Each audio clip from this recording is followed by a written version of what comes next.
et orientations du président de la République. Nous n'entendons pas en faire état sans avoir discuté de cela en une audience publique. Au-delà de l'audience passée, qui, aux yeux de la défense, et même de tout observateur du procès, avait revêtu le caractère du procès d'usure, parce que les parties ont été entendues au moment où ils avaient épuisé toute résistance. Et en psychologie judiciaire, cela est interdit. Aujourd'hui, nous ne voulons pas être invités à constater que nous entrons dans une autre phase du procès de ruse. Et donc, qu'ils vous permettent... Le procès de ruse. C'est-à-dire qu'il y a... Non, ruse de la part de qui? Je suis en train de parler, de plaider avec mes mots que je n'emprunte pas du tribunal. Et que je n'entende pas emprunter. Pour vous répondre. C'est-à-dire... Parler de ruse de la part de qui? C'est une intimidation, je me retire alors. Cette pièce n'étant pas discutée, le tribunal ne peut pas inviter de manière péremptoire, vous devez plaider. La plaidoirie, c'est des connivences entre le tribunal et les parties. Vous dites que notre client serait complice ou qu'auteur de certaines préventions par rapport à la construction de certaines maisons, dont certaines sont sur terrain. Votre tribunal se trouve éclairé sans se rendre compte de ses moyens de défense. C'est pourquoi nous versons séance tenante ce CD pour que, le cas échéant, l'on nous dise quand le chef de l'État... Bien, ok, maître, ça va. Je termine.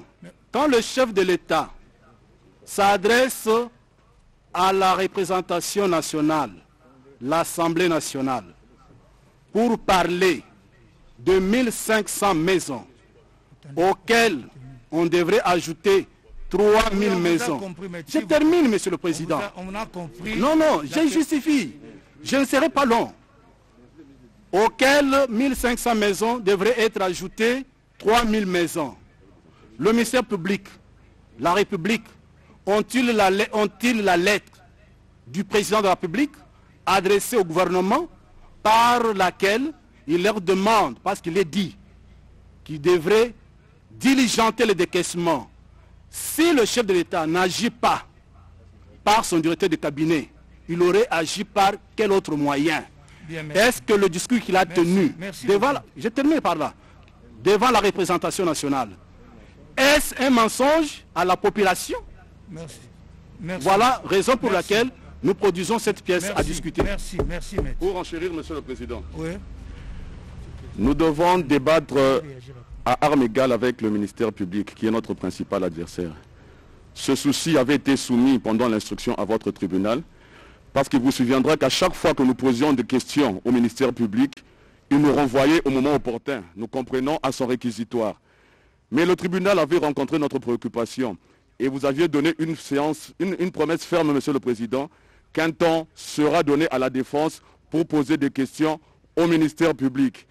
À la dernière audience, nous avons été surpris, après l'audition des témoins, qui a pris fin vers 22h30, 23h, avec la fatigue aussi, le tribunal d'autorité a renvoyé, sans pour autant entendre les parties, l'audience à ce jour pour plaidoirie, sans pour autant avoir vidé cette préoccupation qui est liée aux lois de la défense, Monsieur le Président. Nous avons des questions à poser à l'organe de la loi. Merci. D'abord, partie civile, une réaction, puis le procureur va clôturer. Partie civile, vous avez une réaction.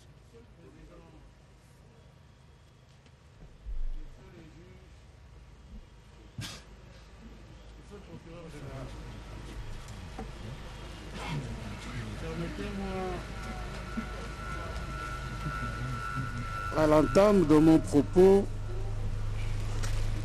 de nous rappeler à nous tous les règles de notre profession dans les rapports avec le tribunal.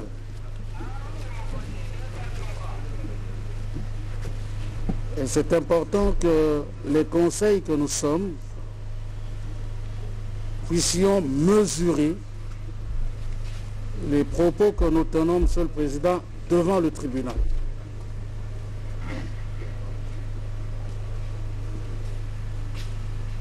L'attitude de la défense, Monsieur le Président, est à la fois surprenante et instructive. Le prévenu Jamal prend la parole, d'abord pour vous dire qu'ils ont un moyen d'ordre public, et ensuite pour vous dire qu'il y a une mesure probatoire à laquelle le tribunal n'a pas satisfait. Ce n'est pas la même chose, Monsieur le Président. Ce n'est pas la même chose. Parce qu'il est apparu constant sur la question des maisons qu'il y en a 211. Et si votre tribunal doit se transporter...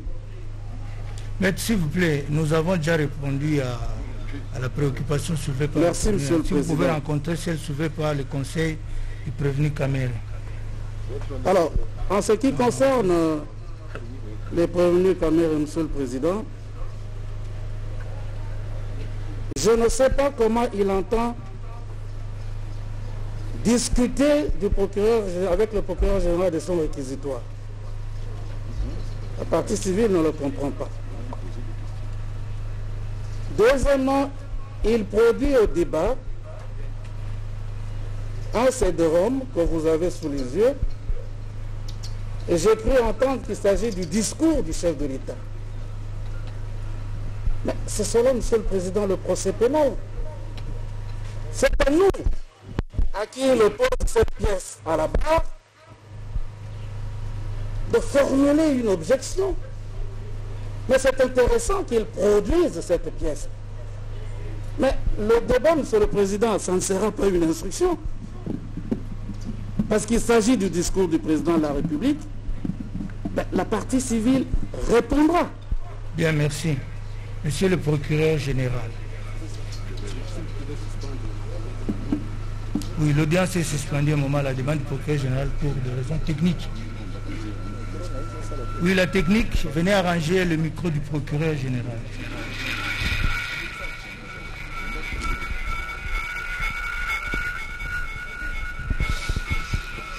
Et voilà, l'audience est suspendue donc momentanément pour des raisons techniques.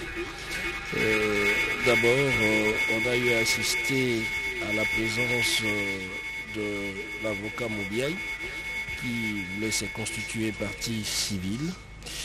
Et immédiatement, il y a eu réaction du tribunal, ne peut se constituer partie civile qu'une victime, dit la loi. Et c'est le juge Bakenge qui nous a rappelé cela. La partie Jamal a dû soulever une exception d'ordre public. Et par la suite, la défense du prévenu Vital Kamere a pu présenter un certain nombre de préoccupations dont je reprends une phrase de l'un des avocats devant le tribunal. Il a demandé à ce que le tribunal puisse essayer de mettre toutes les parties en bonne disposition psychologique afin que la confiance soit établie, tout en présentant une pièce avant le plaidoirie et des questions également à poser à l'organe de la loi. Donc nous ne sommes plus pendant l'instruction à rappeler les juges. C'est déjà l'étape de plaidoirie. Et là, on est en train d'examiner du point de vue technique si ça sera possible qu'on puisse soumettre le support audio que vient de présenter la défense du prévenu Vital Kamere. En guise de rappel, l'audience de plaidoirie est fixée du point de vue étymologique par les juges pour permettre aux parties de présenter chacune leur argument.